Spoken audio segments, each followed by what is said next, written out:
Friends, कैसे हैं आप सभी। स्वागत है आपका हमारे YouTube चैनल में। तो प्यारे बच्चों, हम पढ़ रहे हैं मयंक विज्ञान और हम, जिसके अभी तक हम 11 चैप्टर कंप्लीट कर चुके हैं और आज हम शुरू करेंगे बच्चों चैप्टर नंबर 12, जिसका नाम है पदार्थ तथा वस्तुएं। तो प्यारे बच्चों, अब शुरू करते हैं पदार्थ और वस्तुएं।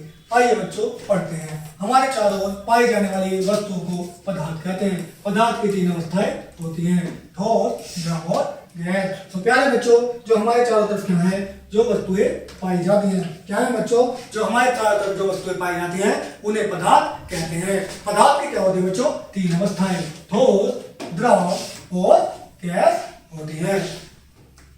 पृथ्वी के चारों ओर फैला हुआ पूरा मंडल अर्थात जलमंडल, वायुमंडल और स्थलमंडल जिन वस्तुओं से मिलकर बना है वे सभी पदार्थ ही हैं। तो प्यारे बच्चों, पृथ्वी के चारों ओर क्या है बच्चों, पूरा मंडल फैला हुआ है, जिसमें क्या है, जलमंडल है, वायुमंडल है और स्थलमंडल है।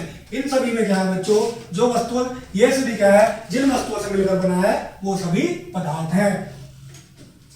वे सब वस्तुएं जिन्हें आप छूते, देखते, उठाते, अनुभव करते हैं, वे सभी वस्तुओं आपको छूती हैं, सब पदार्थ हैं।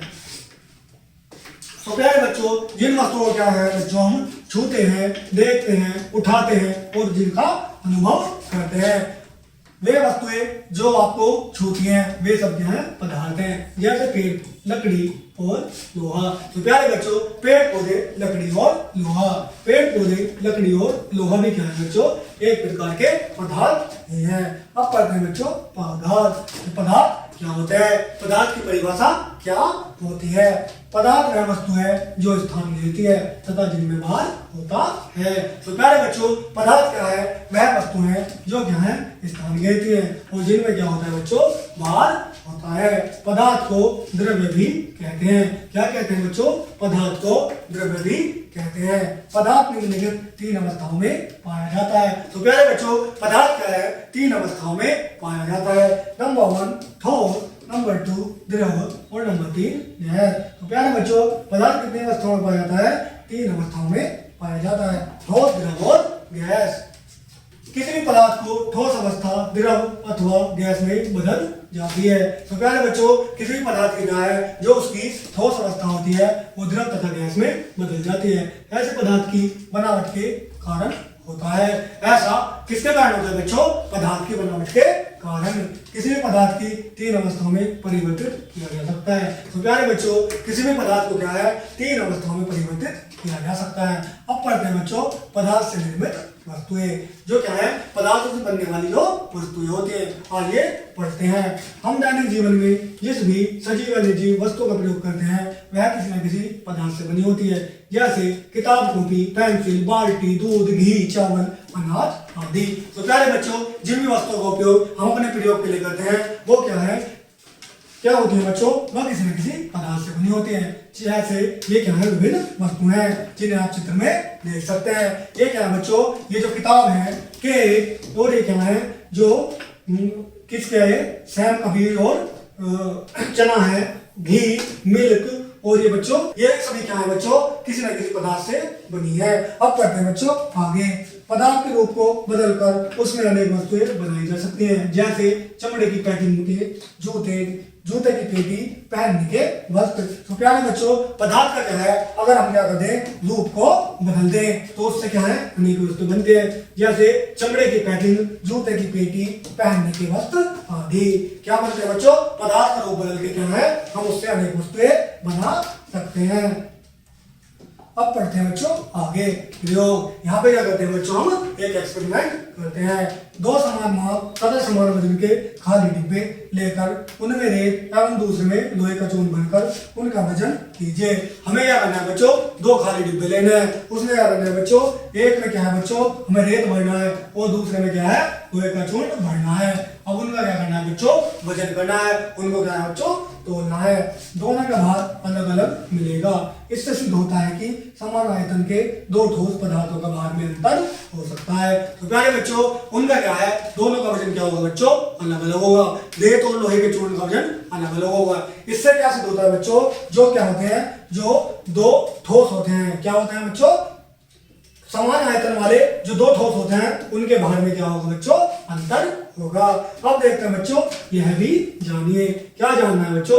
दो समान आयतन वाले ठोस पदार्थ का भार अलग अलग हो सकता है, जिसको हम हल्का या भारी कहते हैं। तो प्यारे बच्चों, जो क्या है, दो समान आयतन वाले, आयतन मतलब समान स्थान घेरने वाले दो पदार्थों का भार क्या है बच्चों? अलग अलग होता है, जिसको हम हल्का और भारी कहते हैं। अब पढ़ते हैं बच्चों पदार्थ का घनत्व, कि पदार्थ का घनत्व क्या होता है। आइए पढ़ते हैं। कोई पदार्थ जितना स्थान घेरता है उसके इसके अनुपात में जो उसका भार होता है वही उस पदार्थ का घनत्व होता है। तो प्यारे बच्चों, कोई पदार्थ क्या घेरता है? जितना स्थान घेरता है उसके अनुपात में क्या है, जो उसका भार होता है वही उस पदार्थ का क्या होता है बच्चों? घनत्व होता है। क्या होता है बच्चों? घनत्व होता है। ठोस पदार्थ का द्रव पर तैरना और डूबना।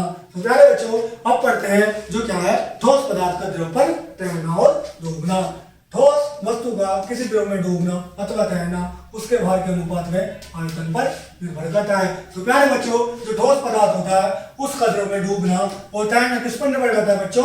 उसके आयतन पर निर्भर करता है। ऐसी वस्तुएं जिनका घनत्व जल के घनत्व से अधिक होता है वे जल में डूब जाती है। तो प्यारे बच्चों, ऐसी वस्तुएं जिनका घनत्व यानी कि जिनका भार क्या है, जल के भार से अधिक होता है, वो क्या है बच्चों? जल में वो वस्तुएं डूब जाती हैं। दूसरी वस्तुएं जिनका घनत्व जल के घनत्व से कम होता है जल में तैरती रहती हैं।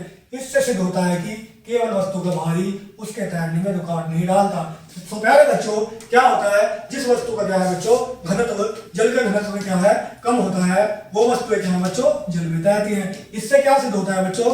केवल वस्तु का भारी तैरने में रुकावट नहीं डालता है।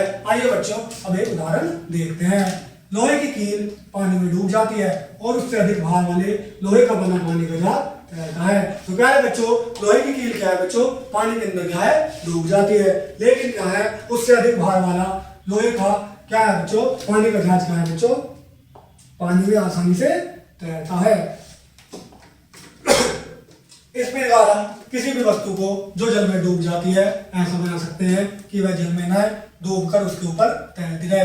कोई भी वस्तु जब जल में डाली जाती है तो वह अपने आयतन के बराबर पानी हटा देती है। तो प्यारे बच्चों, जब भी हम किसी वस्तु को क्या है जल में डालते हैं तो वह क्या करती है? अपने आयतन के अनुसार क्या है बच्चों? पानी हटा देती है। दूसरी ओर जब वस्तु जल में डालते हैं तो उसके भार में भी कमी आ जाती है। भार की है कमी जल द्वारा वस्तु पर डाले गए उछाल के कारण होती है। तो प्यारे बच्चों, भार की है कमी किसके कारण होती है? जल द्वारा वस्तु पर डाले गए उछाल के कारण। इस उछाल को उत्प्लवन बल कहते हैं। तो प्यारे बच्चों, उस उछाल को क्या कहते हैं बच्चों? उत्प्लवन बल कहते हैं। इस बल को समझने के लिए एक बाल्टी में पानी भरकर उसमें एक गिलास हाथ से लेकर तली की तरफ से डुबाने का प्रयास कीजिए। तो प्यारे बच्चों, हमें क्या करना है? एक बाल्टी में पानी भरकर उसमें एक खाली गिलास को क्या है? तली की तरफ से डुबाने का क्या करना है बच्चों? प्रयास करना है। क्या गिलास अपने भार के कारण पानी में डूबता है या नहीं? क्योंकि इसका उस समय उसमें उछाल लग रहा है। तो प्यारे बच्चों, अब क्या होगा? क्या बच्चों, गिलास अपने भार के कारण पानी में डूबता है या नहीं? क्योंकि बच्चों उस पर क्या होता है बच्चों? एक उछाल लग रहा है। आइए जानते हैं बच्चों इस चैप्टर के कुछ इस मानदंडों के बारे में।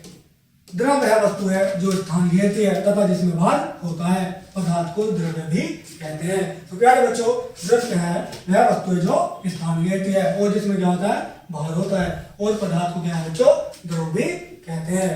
नेक्स्ट, पदार्थ की तीन अवस्थाएं होती है। नंबर 1 ठोस, द्रव और गैस। तो प्यारे बच्चों, जैसे कि हमने चैप्टर में पढ़ा था, द्रव की कितनी अवस्थाएं होती है बच्चों? तीन अवस्थाएं होती है, ठोस, द्रव और गैस। तो प्यारे बच्चों, इस प्रकार हमने अपना चैप्टर क्या है बच्चों? कंप्लीट कर लिया है। आपको कैसा लगे चैप्टर बच्चों? हमें कमेंट में जरूर बताइएगा। तो मिलते हैं बच्चों नेक्स्ट वीडियो में। धन्यवाद।